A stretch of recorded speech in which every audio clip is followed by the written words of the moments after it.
It's kind of like an idea that's just right there. They're like, it's sort of like, of course, but they've never heard of it. I think, wow, there's other people thinking about this, and really taking it serious and like carrying it with them, like on a daily basis, not just thinking about it on occasion, but it becomes an integral part of how they think. To take such a trendy thing and to sick, 4 sets of artists on trying to figure out what the hell it means. We decided to award 4 sustainable art making fellowships.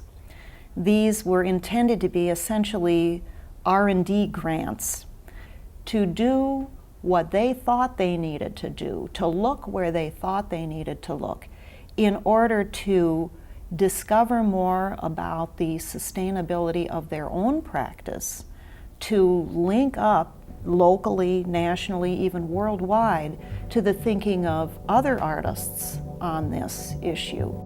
So first is the question of sustainability itself, and how do I sustain myself as an artist? Previous to this experience, I had never really paid a lot of attention to issues of sustainability in my career, in my art practice. There isn't one aspect anymore that has not been affected by our actions, whether it be through the air, through the water, through the ground. Given the work that we need to do as a society and as a whole in order to figure out how we can continue to exist in our environment, I think that contemplation is really important to us. We need to think about what we're doing. More than just making use of what we have, but saving what we're losing. And become empowered in a way of thinking about my footprint as being beneficial. And the notion of integrating myself into the environment, into the natural world, as opposed to being less impactful on the environmental world.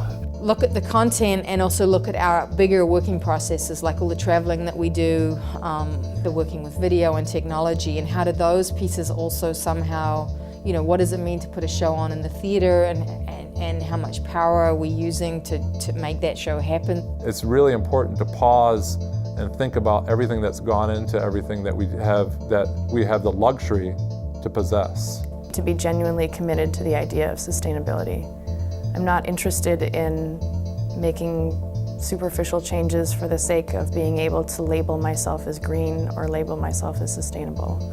It's important to me to be really honest about what impact I have. What do I think about this, and what am I willing to do? What am I doing that affects it, and what can I change, what can I not change? When I put things into the environment, it changes things. It can be for good or for bad.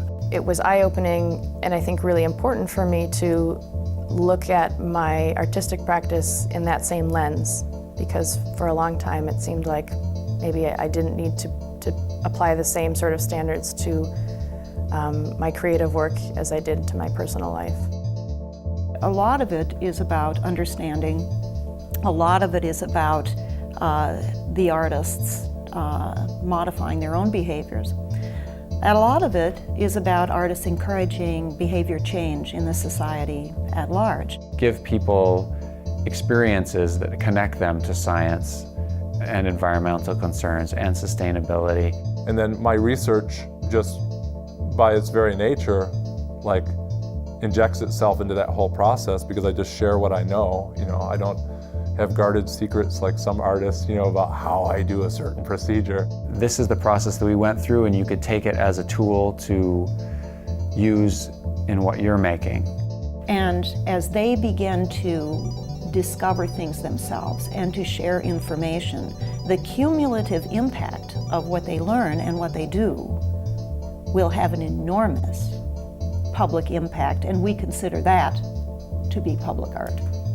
I am really interested in what Public Art St. Paul does, because it's unique. It occupies a unique space in the concept of what public art is. In the programs they're developing in this realm, I think are pretty groundbreaking. And I guess I'm just proud to be a part of it.